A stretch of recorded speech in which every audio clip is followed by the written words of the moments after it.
c'est pas les politiques xam keroog gars yi on va essayer de réitérer le 23 juin ma ne leen le 23 juin n'était pas une œuvre politique. C'est la population. C'est la population sénégalaise qui s'est levée de façon spontanée pour dire non. Et on était dans un autre contexte. On avait affaire à un démocrate qui sait ce que signifie la liberté et qui avait autorisé les manifestations. ñi ànd ci loi bi taxaw leen fii ñi àndul ci loi bi taxaw leen fii ku ci nekk manifester. À 16h quand il a vu ñi àndul ci loi bi ñoo ëpp doole mu retiré. Kii nag c'est pas un démocrate. C'est un tyran qui est en train de naître. C'est-à-dire on a créé un véritable monstre.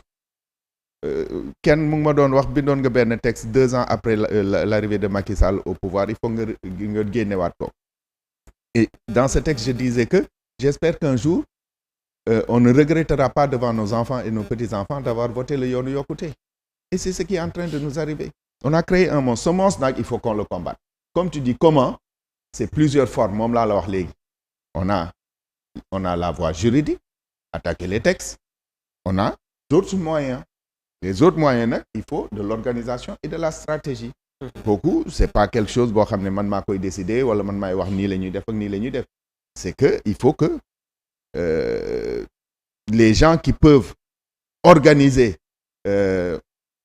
la nu ñu koy waxatee la résistance que la Constitution nous offre se mettent ensemble pour organiser ko véritablement. Ça commence nag par une dynamique unitaire de l'opposition. C'est-à-dire il faut plus que dans cette opposition ñu naan yow nii yow nële yow nii. Il faut que nit ñi xam ne que seen intérêt crypto-personnel yi ce n'est plus ce qui est important. Ce qui est important c'est le Sénégal et on doit se mettre ensemble pour affronter Macky Sall. Mais honorable dañuy soupçonner sax yenn tey leader de l'opposition ne dañu ànd ak président Macky Sall ci li mu def et que ñoom bokk nañu sax ci plan bi. Est-ce que yow boobu perception nga am ci taxawaayu ñenn ñi? Je sais pas en tout cas am na ñoo xam ne déjà ils se sont affichés clairement pour dire que ñoom d'accord nañ ci report. Ouais. Est-ce que dañ ànd ak Macky Sall wala ànduñoo ak Macky Sall est-ce que dañ xalaat ne report bi moo gën ci Sénégal wala gënul ci Sénégal je ne sais pas. li ma xam mooy que ne la grande majorité de l'opposition des leaders de l'opposition sont contre ce report et qui sont en train de s'organiser pour le combattre. Organisation boobu nag dafa war a gaaw parce que dañ nekk ci moment bu critique. non le fer il faut le battre quand il est chaud bu ñu toogee ba mu yàgg. affaire bi dafay nu ñu koy waxatee la mayonnaise va retomber et puis après les gens vont s'en lasser. Est-ce que yaakaar nga pression excuse-moi Jérôme pression bi communauté internationale nekk di def ni doy na peut-être pour am lu mu apporter ci xeexu sénégalais. Je ne pense pas parce que pression day fekk yow nga gëm communauté internationale. nee naa la ki ñu amal affaire gëmul loolu gëmul loi gëmul pression la seule chose qui l'intéresse c'est son pouvoir. Comment faire pour rester au pouvoir ad vitam aeternam. mais loolu est-ce que gënul woon ñoom sax mu déposer 3e candidature sax au moins mu dem élection ñoo xam ne daa bëgg a bokk moo gën a yomb. mais loolu la bëggoon dégguloo mu rappeler ko ci discours bi. c'est-à-dire chaque fois qu'il dit du ma bokk c'est comme si daf ñuy may benn cadeau. alors que may ñu dara. moom nee na bokk c'est-à-dire yoon may na ko yoon mayu ko fan la ko yoon maye. fan la ko yoon maye l'article 27 est très clair yoon mayu ko. c'est pas parce que moom moo ko wax que dëgg la yoon mayu ko l'article 27 est très clair. Nul ne peut faire plus de 2 mandats consécutifs.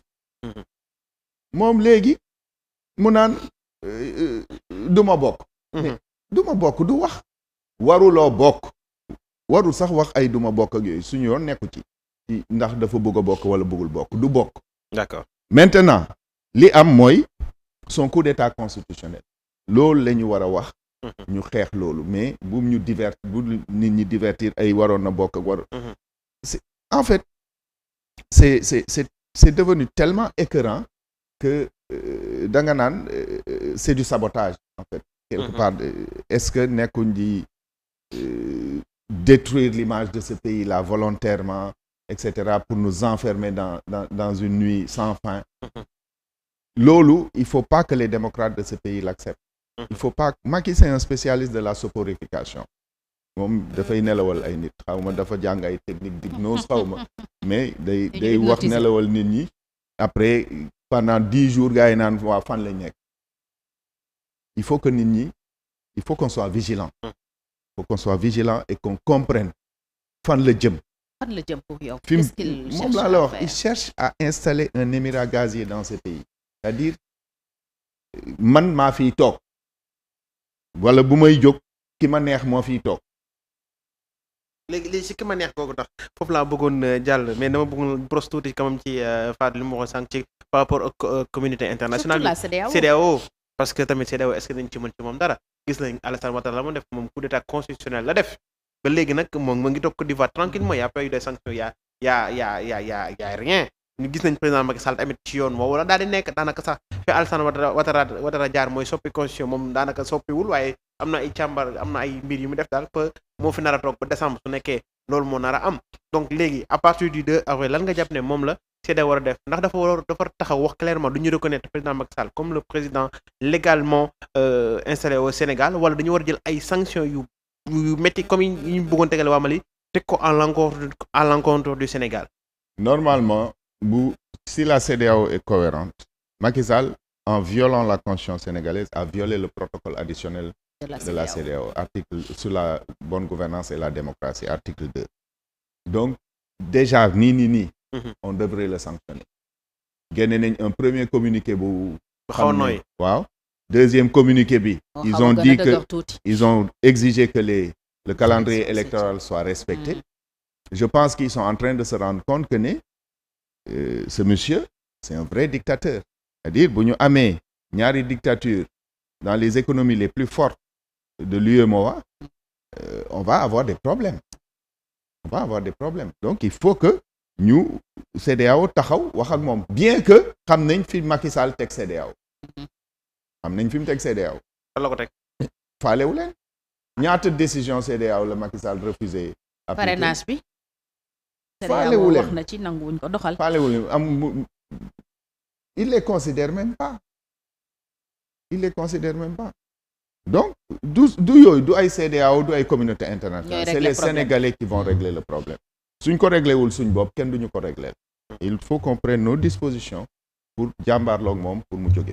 coalition Diomaye président jàpp nañu ne li bokk ci solution yi pour régler problème bi mooy le 25 février ñu amal élection. bu fekkente ni administration woom bi nga xam ne dakkal nañu processus électoral bi de manière illégale defuñu ko ñoom dinañu organiser élection dinañu tabb un gouvernement parallèle mu tàmbalee doxal est-ce que tey loolu sénégalais mun nañ ko jàppee véritablement solution est-ce que opposition bi mun na am les moyens d'organiser une élection ak un vote électronique dans ce pays ak les délais. Bon, je pense que c'est possible. Gars yi am nañ les techniciens qu'il faut pour s'ils ont le fichier et tout, on peut organiser un vote en ligne. Ça se passe ailleurs, hein. Okay. C'est dans l'ordre du possible. Mais buñ fàtte ne waa ji moo yore données mobiles de. démb si guddi la ñëw. bu tax ñu Dakar ñu Dakar. il a raison. Non. mu coupé internet. définitivement affaire bi du contournement. Il faut faire face. C'est-à-dire il faut combattre Macky Sall. yooyu contournement luñ mun ci def rek te teggiwuñ ko fi. duñ ci génn. est-ce que yow tamit ragaloo suñu eggee ba le 2 avril comme que mandaam jeex na. maa ngi fàttaliku ndeysaan que loolu am na lu mu fi waxoon. mais dafa mel ni moom il avait tout vu juste dafa ne suñu àggee ba foofu noonu mu korkoral gars yi nax leen woo opposition bi ñi nga xamante dañuy bañ mu jox leen ay postes ministère ne intérieur comme que yéen da ngeen jàpp mooy def élection yi waaw